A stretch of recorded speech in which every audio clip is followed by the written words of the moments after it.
How's it going, guys? This is Najam. Welcome back to another video. In this video I'm gonna take a look at the Creative Labs Pebble V2. So these are really small speakers.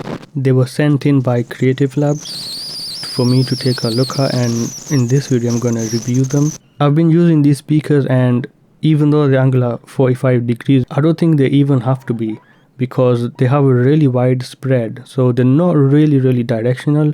If you even shift them around a little bit, it's not going to make much of a difference in the audio.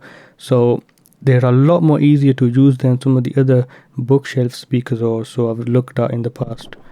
Now the right speaker has a high gain switch at the bottom, and these are powered by USB.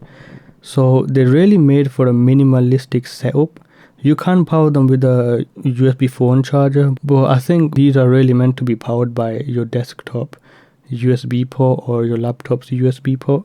Now, as far as the specs go, both of the speakers have a 2-inch full range driver with a bass radiator, which doesn't sound like much. They're actually 4-watt drivers, but with the high gain switch, they actually go up to 8 watts each. So that's 16 watts peak RMS power up or whatever. And that's all just while being powered by USB. So that is pretty nice. I've been using these with my desktop and my laptop for watching YouTube videos and everything. And I have to say, I'm really impressed by these. I really do like them.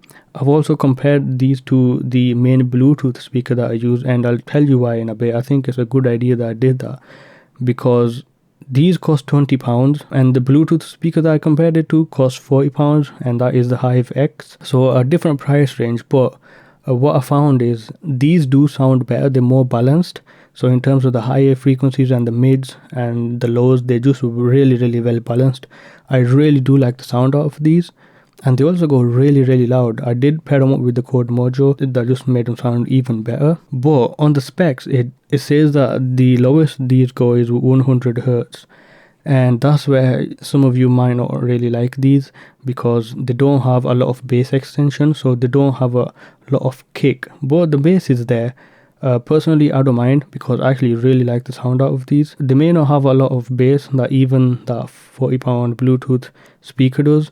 They still sound really nice, and they're much better because they don't rely on a battery and everything. And also, these are true stereo. You can actually move these around a little bit. The wire that they're attached to is pretty short, but because it's meant to be really made for a desktop, but it's big enough that you can just spread them out a little bit more, and then you can get a wider soundstage, which is really nice. As far as the input goes, they don't act as a USB interface. That's just for power. You can actually power these via USB Type-C, and they come with an accessory, which is a Type-C to a USB Type-A connector.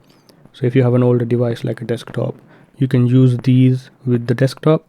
Again, they're not an interface, that's just for the power, so you're gonna need a headphone jack to plug these into. I mean, overall, I really do like them. These are probably my favorite desktop speakers now, because they're just really small, they're really minimalistic, they don't require hassle and everything. Just plug them in and then just start playing the audio. So that's really nice. Anyways, let me know in the comments what you think. If you have any questions, ask me in the comment section below. I'll go ahead and answer them. Thanks for watching. I'll see you guys in another video.